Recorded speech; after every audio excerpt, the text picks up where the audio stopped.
That's right, 4 days to go till the Olympics, and we hope you're ready to support your national athletes. You can catch them live and also all the highlights on TV1 and TV2. We're the official free-to-air stations for the Olympics. Rain or shine. All right, so well, let me see this. This charity gala dinner happened a couple of days ago. A lot of good cause were actually shared with everyone who attended, and we'd like to say good morning to our guests today, all green and vibrant. Hello, Mr. Matthias Gelber. Good morning. Good morning. And we're very honored to have Yang Mulia Tengku Arif Temenggong Pahang, Tengku Fahad Muazzam Ibn Sultaja Masya. Thank you so much for joining us. I know you don't study here. You don't study. Just finished eating. Just finished eating. Wow. So there's a lot of football going around. Before we get started, we just want to ask, which team do you support? Well, I support Southampton. It's quite a random team, but they're in Premier League. It's a random team, alright. Stoke. Stoke, Southampton, so it's alright. It's okay. We're two underdogs. Exactly. No, earlier on, last week, we were talking about the gala dinner organized by the SAS Foundation, right? Yes. So, how did it go? Yeah, I think it went really well. I think we raised money, which is always a good thing. We raised awareness amongst everyone, which is a good thing. And for me personally, it went really well. I really enjoyed it, and I hope you enjoyed it as well. Did you enjoy it? I definitely enjoyed it, and I felt it was a good combination of entertainment, raising money for a great cause, and actually getting inspiration through messages. And your speech in particular touched me because I could feel you are really genuine about the environmental cause, and I think that's great. That's what we really need. And no green wrap? No. I only found out this morning. You only told me. You never told me. Yeah, we did that on the show 2 weeks ago. Isaac never told me. He never told me as well. Maybe next time. We can plan it in. You gotta come in with a different wardrobe, bro. Oh yes. Alright, so where do we go from here? The gala dinner was done. What are the future plans by SAS? If you can share with us some of the plans. Over the next week, I'm going to be travelling around. I'm going to go to Temenggong, hopefully, Tioman Island, look at the projects, go to Pahang. The charity is based on sustainability, and it's long-term projects over education, raising awareness, and so our philosophy is this whole idea of if you give a man a fish, he'll eat for a day. If you teach a man a fish, he'll eat for a lifetime. And so it's a long-term plan. In 10 years, for example, greening Pahang, trying to plant 1 million trees in 10 years, hopefully. And it's on course. Last month we planted 1,280 trees. Wow. And we've just been given 5 acres of land by the DO in Pahang. So it's going well, hopefully. So we'll see. Yeah, Pahang has the highlands, the beach, the forest, everything. So you got to share this with the visitors, the tourists. But how do you maintain as long as the place is alright, balancing the tourism aspect and and the preservation aspect of it. Yeah, I think actually the whole idea started when you visited Tioman with friends from the UK, right? And seeing the turtles there and looking at how important it is to preserve this beautiful biodiversity that in particular Pahang has got. And I think the idea we can share that message with the world, we can get the world involved. I think I learned as well you're building in strong transparency into the trust to actually make sure that all the money that goes in is accounted for. Yeah, exactly. And I was kind of wondering who were the main donors that you had during the event, because I know quite a lot of money was donated. Some special goodies were auctioned off. Okay. Yeah, exactly. Well, our main sponsors are Vijaya, Tan Sri Vincent Tan, Genting Malaysia Berhad, Tan Sri Lim Kok Wing, and also in the auctions and also the Ministry of Human Resources, Datuk Mazna. I'm so grateful for her. She's so nice. And also in the auction, Datuk Sri Lim, he bought a pair of necklaces, a pair of earrings, I think, for 40,000 ringgit. Wow. Which is very nice. And Datuk Sri Tan Ho Beng, he bought a Birkin bag for 65,000 ringgit. Wow. Which is extremely nice, yeah. And also the Prime Minister, which we are very gracious and very grateful that he came. And he suddenly surprised us all and pledged 1 million ringgit. Wow. So it was good, yeah. Foundation is growing. Yeah, it's growing. So it's good. That should help with what you just mentioned, actually finding the right balance between the biodiversity, ecotourism, helping the kampungs with the ranger program that has already started. I think you supported some of those events as well, where already on the ground people are being empowered to actually help themselves and help the nature and preserve the biodiversity. Yeah, the charity is basically a mechanism. We're basically just trying to give the tools to the people and support the people, support the environment, and so What are your concerns right now on the ground? Before the rollout of all your programs, what concerns you? Well, the main concerns are the wastage disposal systems, and it's basically this idea of how we want to try and preserve our culture, preserve our people, preserve our environment, because Pahang is all about its natural beauty, it's all about the rainforest, it's all about the hillsides, it's all about the beaches, because it has it all. And basically if we don't take care of it, then we'll lose Pahang, and that's obviously definitely not a good thing for our tourism aspect as well. Education is a core aspect of SASET. How do you train the rangers for the program?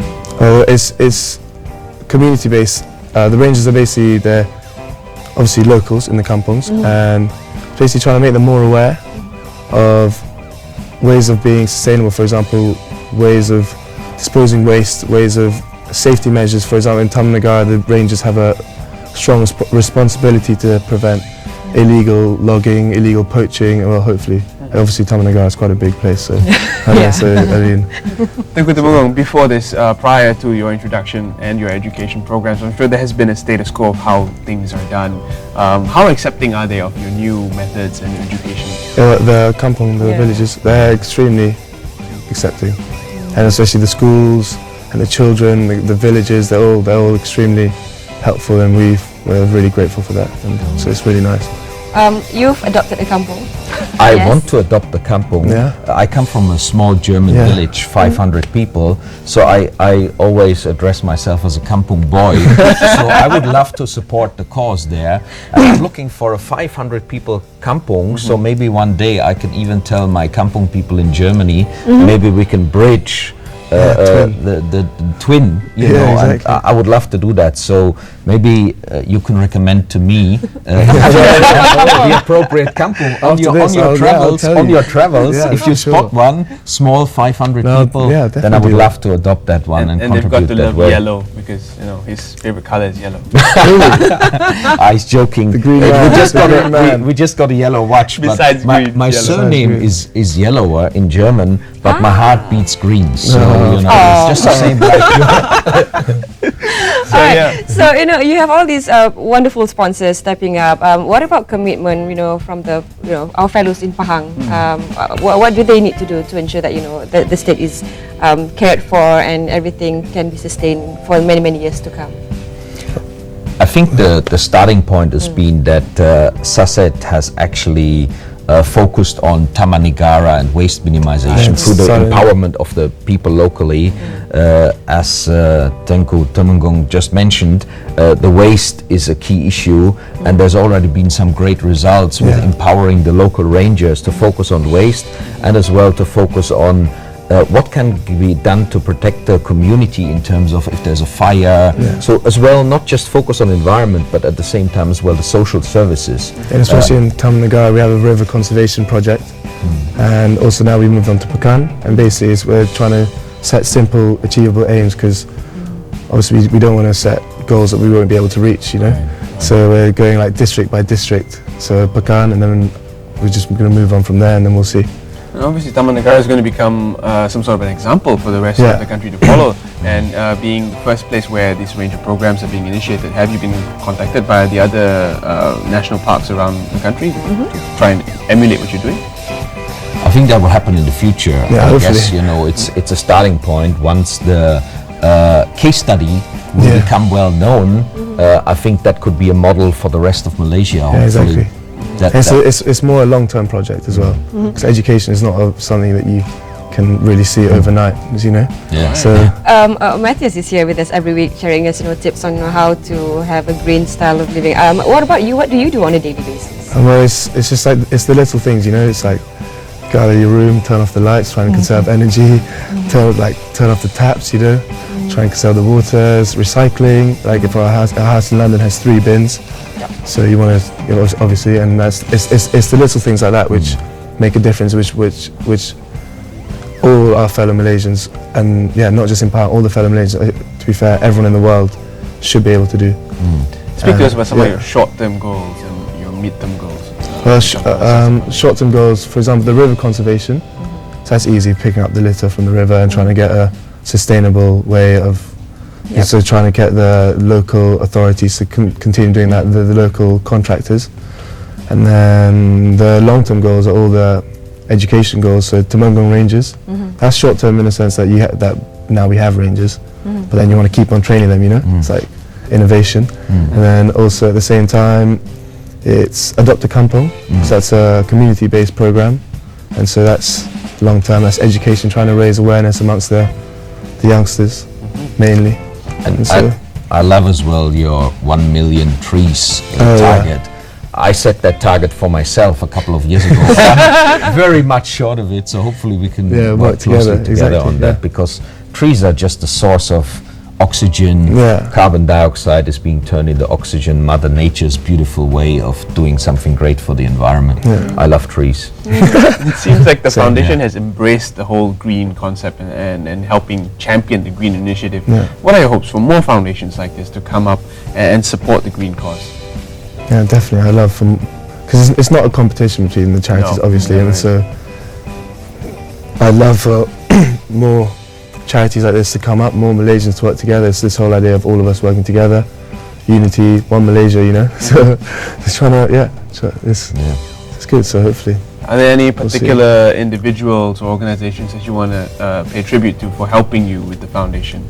No, I like to thank my team, Dato Ida, my team, and that's Sri Michael and Tengku who was here the last few weeks, and I'd like to thank my board of trustees, all the major sponsors that I was telling you about earlier.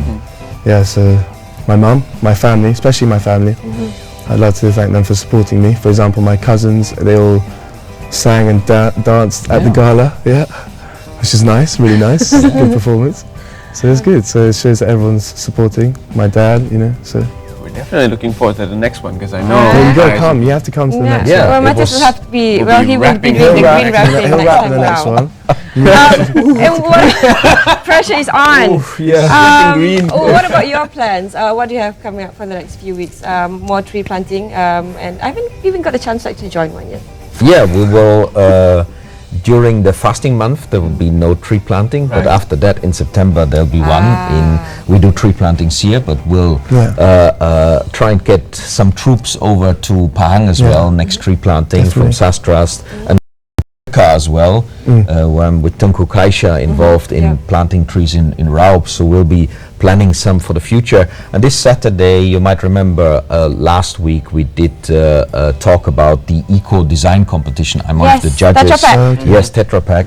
We'll be having a masterclass where I'll be one of the lecturers to educate young Malaysians about eco design and eco themes. So as you mentioned earlier on, we need to all work together from all angles with a charity, transparent charity that will have global ambitions, at the same time local action.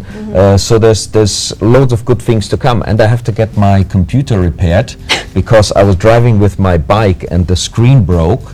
I don't want to buy a new one. I want to do the eco-friendly way of getting the small screen. things like that. Yeah, exactly. Small things like that, indeed. And we've got all this e-waste in the headlines.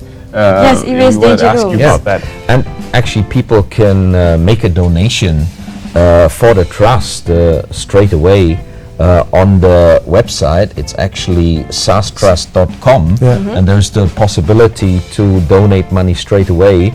That will go to the good cause in a transparent manner. And I think there are very big ambitions for the trust to really go international. Please do. Feel free to make a donation. And how do you get more people to join on board and be to join Sunset Foundation's cause? Well, we're quite on the ground, and it's one of those charities where it's quite like, it's as in it's a cause that is very Grounded. Yeah, very grounded, exactly, and it's something that I think all our fellow Malaysians should be interested in, and also everyone in Pahang especially should be interested in, because it's what Pahang stands for. It's what attracts the people to come to Pahang. It's the tourism to Pahang. They come for the beaches, they come for the rainforest. Temenggong is the oldest tropical rainforest in the world. So you come for that, and so you come to one state and you have everything. Yeah, exactly. It's all there. Tengku Temenggong, do you have any final messages for your fellow Pahangites, Malaysians, and Southampton fans? Southampton fans, carry on supporting Southampton. You don't hear that very often. Keep the faith, keep the faith. Yes. It's good, we're in the Premier League now. For my fellow Pahang citizens, this charity is for the people, and we need your support, we need your help to carry this on, and so basically. There you go. It's a foundation that champions a green cause, the SAS Foundation. For more information, the website once again, Matthias? The website is the SAS Trust. This is from the business card, and it's eco-friendly as well, because it's so small. Half the size. Exactly. Yeah, that is a third even. That is great practice, green practice in practical things. Yeah, so exactly. Congratulations Let to me just hold the it up SAS so Trust. that everyone can Yeah. see this. Yeah, This is just half the. Eco-friendly business card looks like You know, that. revelation of the day. You don't need the entire stretch. Yeah. So Sultan Ahmad Shah Environment Trust, this is where you can actually log on to sastrust.com, SASTRUST. Be a part of this for a really great That's cause. an eco-friendly green card, and it looks like this. Yep. So I think a lot more people are going to be cutting their cost in half and also cutting their cards in half by printing cards. All right, Green Man, your message to our fellow Malaysians today who are watching the show. Make a great donation to the SAS Trust and support the wonderful work that Tengku Temenggong and his whole team are doing. I'm very impressed. I want to support them, and it was a great gala night, and we're looking forward to supporting the cause in Pahang in the future and in Malaysia. Yep. Let me know once you've adopted a kampung. Sure. And then you have to adopt a company. All right, we'll be doing so too. And next week we look forward to seeing Matthias and his green wrap. It's so on. the All pressure right. on him. Dennis, you might want to help him out with this. All right. So coming up, we're going to be talking about mental health. Who would look for where to go out? Well, actually, have another question to that. What's normal and what's not? So stay with us for that one on Head On 2. Zamil takes us through this hot happening segment. I'm quite confused. Zamil on a Juanita. Hey, getting in touch with this feminine side. What's wrong with that? All right, nothing wrong with that. Let's find out.